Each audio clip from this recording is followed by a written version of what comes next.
Զրուցում ենք քաղաքագետ Գագիկ Համբարյանի հետ։ Պարոն Համբարյան, Երևանի Տիկնիկային թատրոնի ղեկավարը բավականին հայտնի սորոսական Ռուբեն Բաբայանը հանրայինի եթերում այսպես կոչ է անում իշխանություններին ծեծել կամ ճիպոտահարել Միքայել Սրբազանին ամբախ-զամբախ խոսելու համար։ Կխնդրեմ ասեք, այս պալատական երգիչները այսօր ինչ դեր են տանում իշխանության համար եւ իրենք որքանով են վտանգավոր քարոզ տանում այսպես հասարակության համար։ Ուրեմն նախ նշենք, որ այդ պալատական երգիչները փորձում են Նիկոլի մոտ ավելի Նիկոլ Երևան։ Հասկացաք, չէ՞, իրանք ավելի են փորձում ցույց տալ իրենց քծնանքը եւ ստորացումը, ստերգամտությունը Նիկոլի անձի հանդեպ։ Այդ մեկ։ Երկրորդը, նախ նշենք, որ այն երկրները, որտեղ ընդունված են այդ տիպի պատիժները, դրանք կրոնապետություններ են։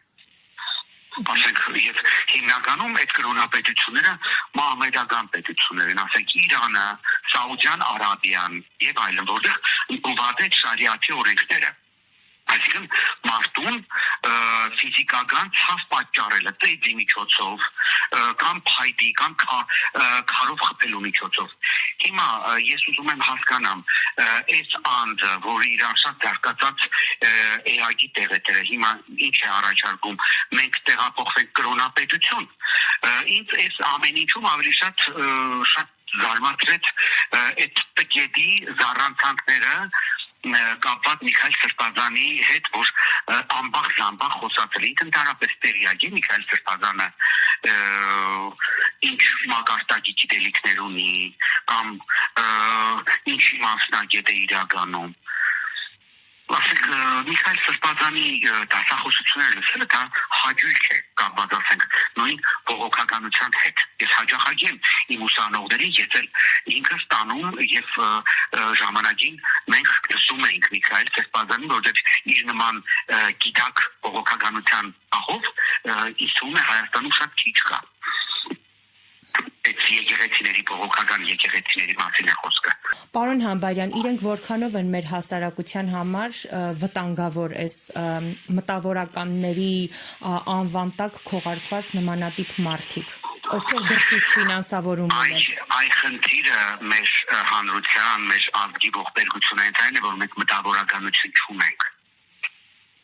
Այն մեր վտանգավորությունը հենց սրանում է։ Շատ դեպքերում մենք լսում ենք, որ մենք ընդդիմություն չունենք, չէ՞։ Այո։ Իրականում ընդդիմություն չունենալը դա շատ մեղմ ուրեմն խնդիր է։ Մենք մտավորականություն չունենք։ Մենք եթե նորմալ մտավորականություն ունենայինք, մենք եթե նորմալ գիտնականներ ունենայինք, մի 10 հոգուն հանում ենք դուրս։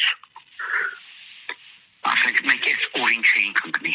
Վեր են ընկած գիտությունների ազգային ակադեմիայի իրանց կաբինետներում, գիտության կոմիտեից 100 միլիոնավոր դրամների գրանտեր են ստանում, հոդված են գրում, ում է պետք այդ հոդված գրելը, ում են ինչ ապացուցում, եթե կանգնած են երկրի ու ժողովրդի կողքին։ Գիտեք, ժողովրդի շատ են սիրում մեղադրել, բայց ժողովուրդը 5 տարիների ընթացքում այնքան բան տեսավ, այնքան բանից հիասթափվեց, գումարած դրան էլ այդ նույն մտավորականությունը իր գրավորական կեցվածքով։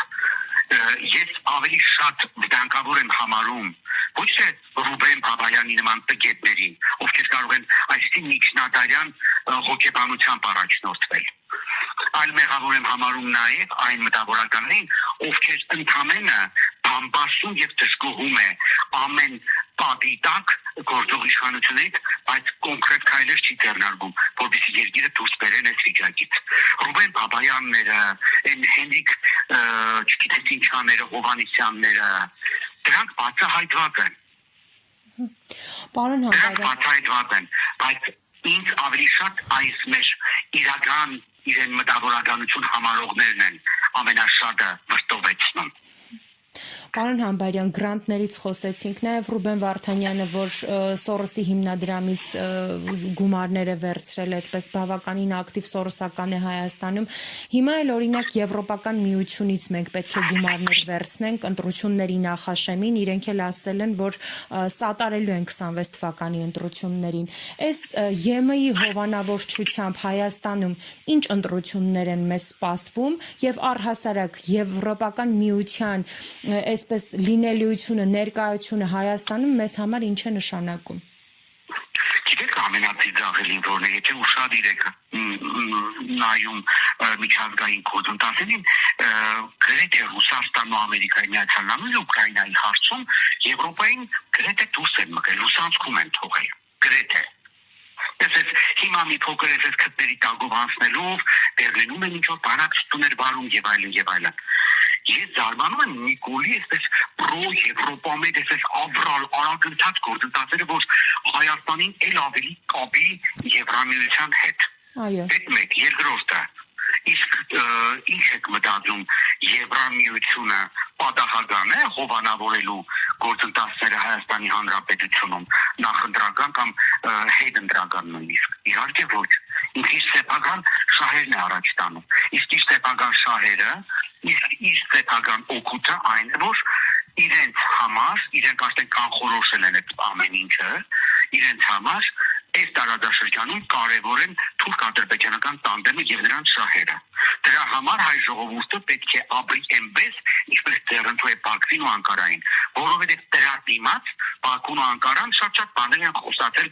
Բրյուսելին էլ, Փարիզին էլ, առանձին ոչ Եվրամիության անդամ Լոնդոնին էլ։ Այո։